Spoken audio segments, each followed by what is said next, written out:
नमस्कार, मी लतिका महाराष्ट्र रेसिपीमध्ये मी तुमचं स्वागत करत आहे। आज मी तुम्हाला शिळ्या भातापासून भजी बनवून दाखवणार आहे, पण त्याआधी चॅनलला सबस्क्राइब करा आणि बेल आयकॉनवर क्लिक करा। हा रात्रीचा भात आहे, हा रेशनिंगच्या तांदळाचा भात आहे। तर रेसिपी बघितली की प्लीज एक लाईक करा आणि कमेंट करा। तर त्यासाठी बघा एक वाटी भात घेतलेला आहे शिळा, ह्या वाटीच्या प्रमाण आहे। तर ह्याच्यामध्ये टाकायसाठी साहित्य बघा, एक छोटा आकाराचा बटाटा मी खिसून घेतलेला आहे आणि 2 ते 3 पाण्याने धुवून पाण्यात ठेवला होता, पूर्णपणे नितळून घ्यायचा आहे आपल्याला। ह्याच्यामध्ये एक गाजर घेतलेला आहे, ते पण बारीक खिसून घेतलेला आहे।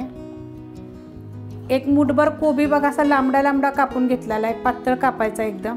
एक कांदा मोठ्या आकाराचा बघा असा उभा कापून घेतलेला आहे।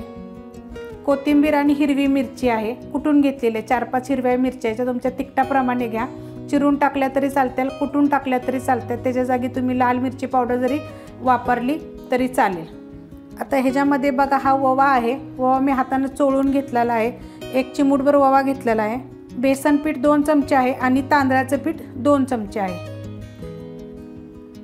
थोडीशी आपल्याला हळद टाकायची आहे आणि 2 चिमूट आपल्याला हिंग पावडर टाकायची आहे। आता हे पहिलं आपण चांगलं मिक्स करून घेऊया।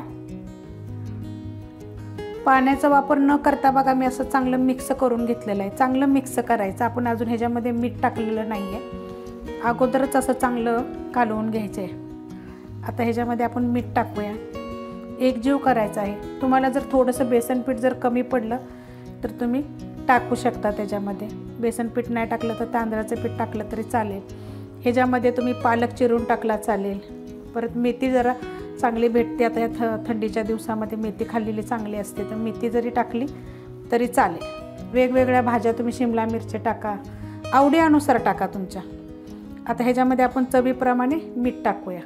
मीठ जरा लास्ट टाकायचं आणि आता चांगलं मिक्स करून घ्यायचं, कारण हा भात आपला ना ह्याच्यावर एकजीव झाला पाहिजे, असं हाताने चांगलं कालवून घ्यायचं। नाही तर थोडासा मग तुम्ही मिक्सरला जरी बारीक केला तरी चालेल। बघा असं चांगलं हाताने कालवून घ्यायचं, म्हणजे आपल्याला बघा अशा पद्धतीत भजी टाकायचे आहेत।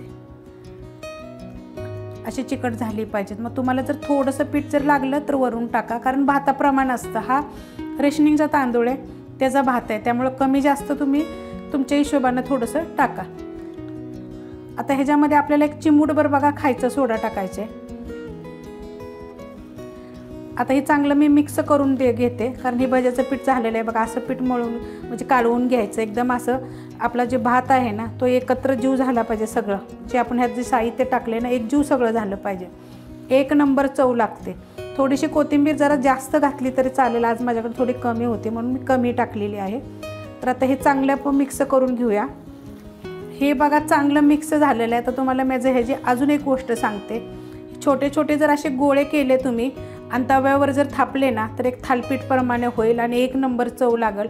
तुम्ही माझ्या पद्धतीने थोडं करून बघा, असे छोटे छोटे गोळे करायचे आणि तवा ठेवून तव्यावर थोडं तेल टाकून थापायचे, एकदम मस्त क्रिस्पी आणि चवदार लागतात। तुम्ही करून बघा आणि मग मला कमेंट करा।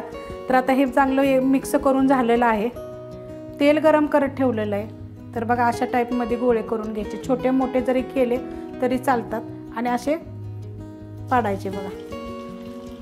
तेल तापलं की नाही की गॅस मिडियम करायचा। ह्या जे वस्तू जी मी काय बी करते ना रेसिपी, मोठ्या गॅसवर करते आणि मिडियम करते, म्हणजे चांगल्या होतात आतून पण आणि भाजल्या जातात व्यवस्थित। त्याच गॅसवर काय होतं, लालसर होतात। तर आपण ही कढई माझी छोटी आहे, तर थोडे थोडे टाकून आपण अशा पद्धतीत बघा तळून घेऊया। बघा असे लालसर कलर असतो आपल्याला फ्राय करून घ्यायचे, चांगले एकदम कडक होतात आणि हे 2 दिवस राहतात बघा। चांगले कडक मिडियम गॅसवर जर तुम्ही केले की नाही तर कुरकुरीत एकदम छान होतात। बघा कलर किती मस्त असा आलेला आहे। तुम्हाला मी एक उचलून पण दाखवते असं, हे बघा हाताने थोडं थोडं दाबायचं, हे बघा एकदम सुटसुटीत होतात। मी प्लेटवर काढून दाखवते, मस्त होतात एकदम। हे बघा छोटे छोटे टाकायचे, जास्त मोठे टाकायचे ना, हाताने दाबून घ्यायचे। आतपर्यंत बघा शिरलेले एकदम जाळीसारखं होतात आणि एकदम कुरकुरीत होतात, एकदम चविष्ट असे लागतात। मी अशा पद्धतीने बाकीचे बनवून घेते। तर रेसिपी आवडली तर लाईक करा, सबस्क्राईब करा, कमेंट करा आणि प्लीज शेअर बी करा।